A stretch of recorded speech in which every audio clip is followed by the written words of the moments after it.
Amis cinéphiles, la question du jour est la suivante. Comment porter au cinéma un roman fleuve sans se noyer dedans? Oh, combien de scénaristes, combien de réalisateurs qui sont partis pour des adaptations lointaines dans ce morne horizon se sont évanouis. Oui, je suis poète à des heures. Et que dire de ceux qui ont eu l'idée de s'attaquer au chef-d'œuvre de Léon Tolstoï, Anna Karénine. Cela fait un peu plus de 100 ans, la première tentative remonte à 1911, que le 7e art s'y essaie, et un peu plus de 100 ans qu'on se dit, au bout de 5 minutes de projection, que ça ne sent pas la Russie, non, ça sent plutôt le roussi. Et puis, vint Joe Wright, le cinéaste britannique, auquel on devait déjà Orgueil et Préjugés, ou Reviens-moi, est parti de deux idées simples.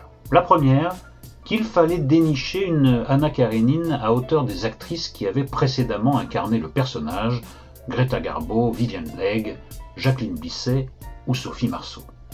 Et Keira Knightley parut. De crainte d'en rajouter, tu le sais, ce n'est pas mon genre, ami cinéphile, je dirais simplement que cette femme est une preuve de l'existence de Dieu.